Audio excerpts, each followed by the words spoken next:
अस्सलाम वालेकुम एवरीवन। आज हम बात करेंगे वेस्टर्न फ़िलासफ़र के बारे में जिसका नाम है निकोलो मिकावेली।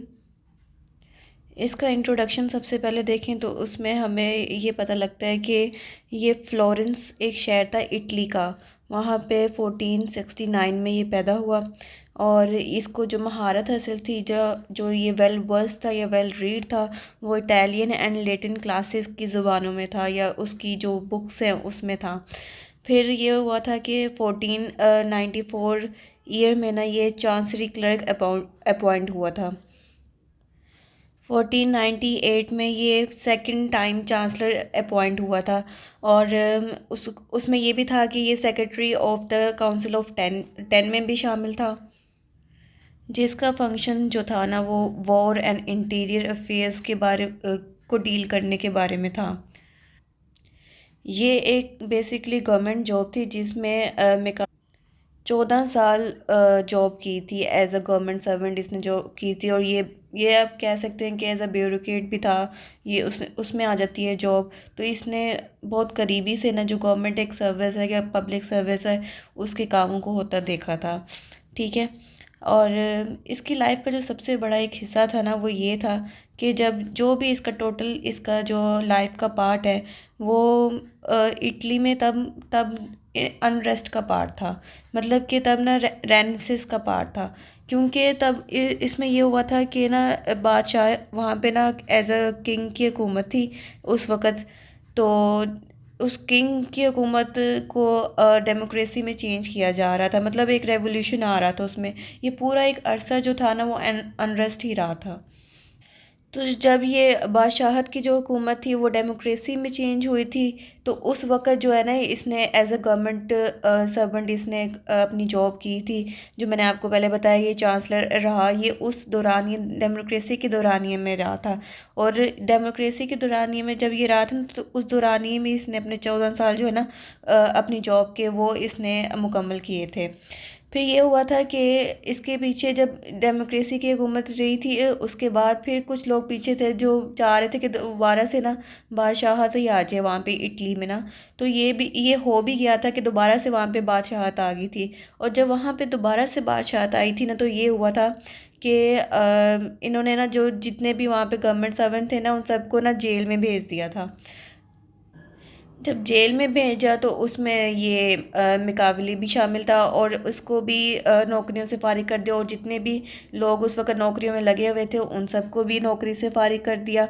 तो जेल में इनसे ये प्रॉमिस लिया गया कि दोबारा अगर हम तुम लोगों को उस वक़्त रिहा करेंगे जब तुम दोबारा डेमोक्रेसी की बात ना करो, तुम जमहूरियत की बात ना करो, तुम बादशाहत की इटली में ना बादशाहत की हुकूमत की बात करो। तो उनसे ये प्रॉमिस लिया गया और फिर इनको छोड़ा गया। उसके बाद फिर जो मैकविली ने इसके ना यहाँ से जेल से जाने के बाद अपनी एक बुक लिखी जो द प्रिंस के नाम से मशहूर है। उसके बारे में मैं आपको आगे जाके बताती हूँ। तो ये सारा इसका एक थोड़ी सी इसका इंट्रोडक्शन था। इसके बाद जी इलामा इकबाल ने ना इसको as a sharp agent of devil का ख़िताब दिया था। उसकी नज़र में ये एक ऐसा, क्योंकि इसने जो बुक लिखी थी ना द प्रिंस, उसमें इसने बताया था एक किंग को रूल करने के बारे में कि कैसे रूल करना चाहिए एक स्टेट को ना, उसके बारे में बताया हुआ था। तो इसलिए इलामा इकबाल ने इसे ये ख़िताब दिया था। इसकी फ़ेमस बुक की बात करें द प्रिंस, तो वो इसने लिखी थी जेल से जाने के बाद, जिसमें मैंने आपको पहले बताया 1513 में, 15 सेंचुरी में और 16 सेंचुरी में के मतलब उसको बताने के लिए कि किंग को कैसा होना चाहिए, उसको कैसे अपनी स्टेट को रूल करना चाहिए। ये जब एज अ चांसलर रहा था ना तो इसने डिफरेंट जो बाकी जो मुल्क है ना उसका उसका भी सफ़र किया था। और उसने इसने बहुत करीब से देखा था कि जो दूसरे ममालिक हैं उसका निज़ाम कैसा चल रहा है, उसकी स्टेट का निज़ाम कैसा चल रहा है। और इसने उससे काफ़ी कुछ सीखा भी, क्योंकि ये एक इंटेलिजेंट फ़िलासफ़र था। तो इसने काफ़ी कुछ लर्न किया, कुछ चीज़ें इसने खुद भी अपनी जॉब में था। ये 14 ईयर्स इसने भी उसमें रही, गवर्नमेंट सेक्टर में रहा। तो इसने उस सारों को देखते हुए ना इसने फिर अपनी एक बुक लिखी जिसकी वजह से ये काफ़ी मशहूर हुआ। और लेकिन इसने ये जो बुक लिखी ना द प्रिंस, ये इसने इस चीज़ पे लिखी, मतलब इसमें ना प्रिंस के इसने विर्चू नहीं दिखाया, इसमें इसने दिखाया है कि उसे ना ये खुद गर्ज होना चाहिए या इस तरह की उसे टैक्टिक्स इस्तेमाल करने चाहिए।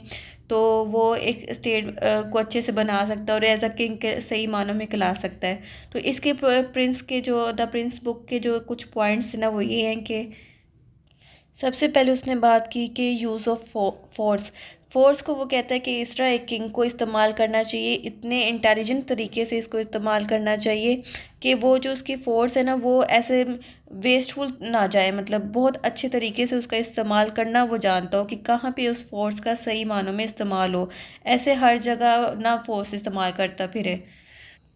सेकंड उसने ये बताया कि किंग की क्वालिटी ये होनी चाहिए कि वो उसे फॉक्स की तरह एक्ट करना चाहिए और लायन की तरह उसे करेजेस होना चाहिए। मतलब एक लोमड़ी की तरह, जैसे लोमड़ी कहते हैं चालाक होती है, तो उस तरह उसको एक्ट करना चाहिए, उस तरह उसमें चालाकी होनी चाहिए एक किंग में। और उसमें शेर की तरह एक करेज होनी चाहिए। या इसका ये भी इसने लाइन से लिया कि जैसे कोई अगर बात करे ना स्टेट में, तो किंग में इतना उसमें वो होना चाहिए कि वो उसकी बात को दबा दे, वो अपने आगे किसी को बोलने ना दे।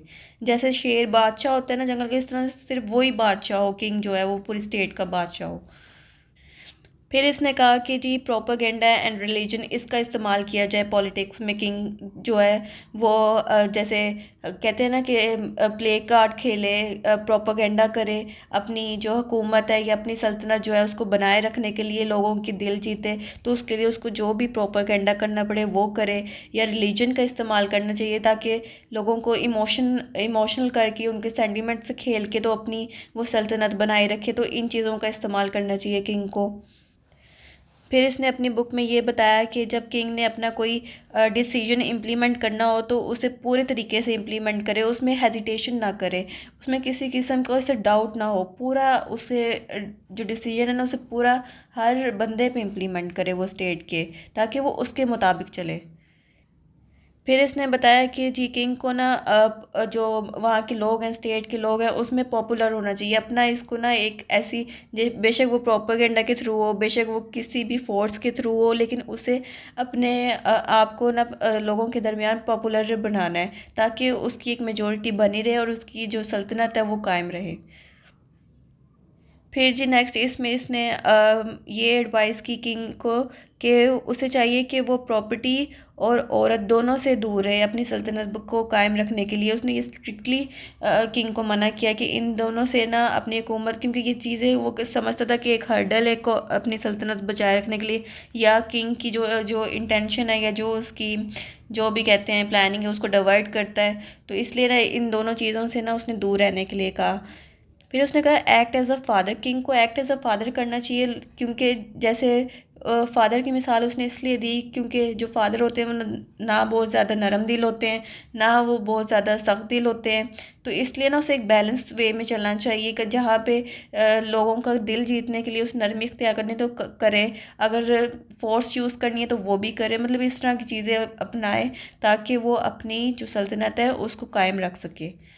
फिर उसने नेक्स्ट एडवाइस की कि एक्सेसिव एक्सपेंडिचर ना करे, वो लॉन्ग टर्म प्लानिंग करे ताकि पॉलिसीज़ को चला सके और स्टेट को अच्छे तरीके से रन कर सके, बेजा खर्च ना करे। फिर ग्रेट प्रिटेंडर होना चाहिए उसे। और उसके बाद सपोर्ट, वीकर को सपोर्ट करना चाहिए, मतलब अगर वो स्ट्रोंगर को सपोर्ट करेगा ना, तो उसके ख्याल में ये प्रिंस में इसने ये बताया कि वो इसके लिए फ़ायदेमंद नहीं होगा। लेकिन अगर वो वीकर को सपोर्ट करेगा ना तो वो उसके हक में होंगे, तो वो उसको और सपोर्ट करेंगे, उसकी सल्तनत बचेगी। तो इसलिए उसने वीकर को सपोर्ट करने के लिए कहा।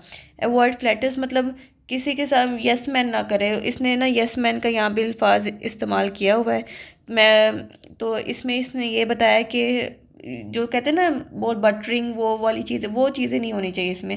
अपना इसका ईगो होना चाहिए, अपनी इसकी एक वो सोच होनी चाहिए। एक तो उसने ये एडवाइस की कि इसके ना तो फ्रेंड्स होने चाहिए और ना ही एनिमीज़ होने चाहिए। लेकिन अगर इसके फ्रेंड्स हैं तो फिर वो अपने फ्रेंड्स का बहुत ज़्यादा वफ़ादार होना चाहिए, बहुत काम आना चाहिए। और अगर एनिमीज़ हैं तो उनके लिए भी ये इतना वो होना चाहिए कि एनिमीज़ को ना इसका डर होना चाहिए कि भाई ये वाकई में हमारा सही एनिमी है, इस तरह की वो एनिमीज़ की सोच होनी चाहिए। इसके अलावा कुछ और पॉइंट्स थे, वो ये हैं कि टैक्स इम्पोज करे ये अपने स्टेट में, और कुछ अच्छा करे मतलब कुछ अगर बुरा करे लेकिन फिर भी अच्छा ही बिहेव करे। जैसे मैंने आपको पहले बताया, ये इसको चाहिए कि एक ग्रेट प्रिटेंडर होना चाहिए। मतलब वो कोई अच्छा बुरा काम कर रहा है, बहुत बुरा काम कर रहा है, लेकिन उसके नारे इतने कोई अच्छे होने चाहिए, इतने कोई मतलब दिल जीत लेने वाले होने चाहिए, इतना वो प्रिटेंड करना चाहिए ना कि लोगों के दिलों में घर कर जाए। तो ये सारी चीज़ें जो थी ये मैकविले ने बताई थी एक प्रिंस के बारे में, उसके ये क्वालिटीज़ होनी चाहिए और थोड़ी सी जो हिस्ट्री थी। तो ये यहीं पे इसको वीडियो को एंड करते हैं। दुआओं में याद रखिएगा और मेरे चैनल को सब्सक्राइब करना मत भूलिएगा। अल्लाह हाफ़िज़।